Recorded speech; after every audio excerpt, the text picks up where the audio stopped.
પુરાણી સ્વામી આવ્યો તો કેશુપ્રદાસજી, આ મુંબઈની હવા ને આ ભેજવાળી હવા ને શરદી થઈ ગઈ એમને, તાવ એકદમ. અને મારા ઘરે જ હતા, 1 મહિનો 20 દિવસ 10 દિવસ મારા ઘરે રહી ગયા સ્વામી. આખું મંડળ છે, અમે કોઈ હતા નહીં, ઘર ખાલી, મોટું ઘર છે, બધા સંતો ને બધા આવ્યા હતા.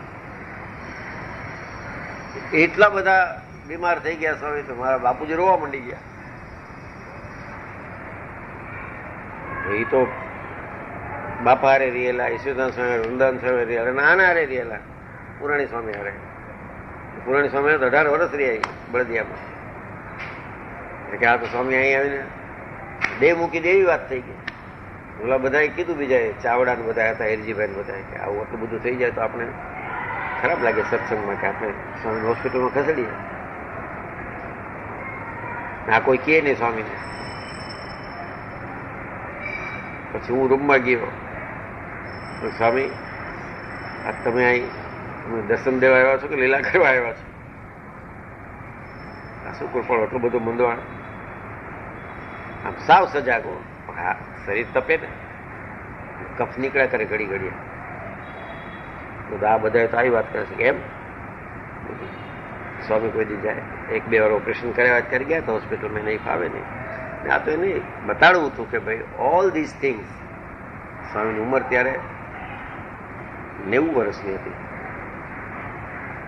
એમ ન કહેવાય કે ભાઈ ધ્યાન ન રાખ્યું. તો આવા સ્વતંત્ર મુક્તો ગમે ત્યારે દેહ મૂકી દે કે ના ક્યાંય હોસ્પિટલ નથી જવું, ડાક્ટર કહો તો ઓલા ડાક્ટર આવે છે જાઉં કે હવે કાંઈ ડાક્ટરને બોલાવવાની જરૂર છે, જો હવે ઠીક છે 15 દી રહ્યા, કાંઈ ઠીક નહીં, બધું પાસે જેમાં. તો આ જે છે એ મોટા મુક્તો આપણે એનું સેવા કરી શકીએ, સંભાળવું થાય. મેં તો કીધું મારા બાપુજીને, કદાચ સ્વામી દેહ મૂકી દઈએ તો સંભાળવું રહેશે આપણે. કાંઈ દેહ મૂકો, આને ક્યાં આવું જવું છે? કે આ બસ વ્યાજ હશે, એટલી બધી તબિયત પકડી ગઈ. એન્ડ એવે ટાણે ધીરજ રાખીએ, સમજણ હોય તો જ રહી, નહીં તો ન રહી, રોવા મંડી જાય.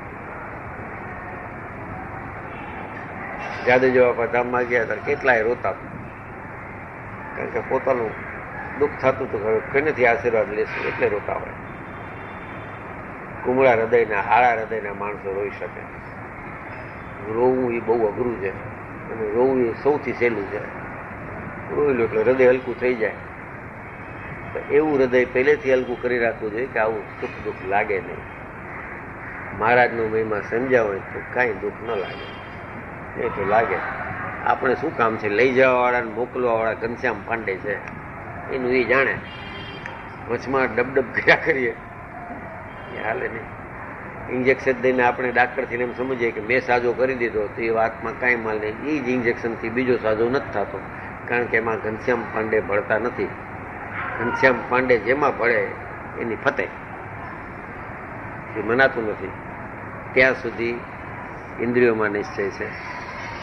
હાલો.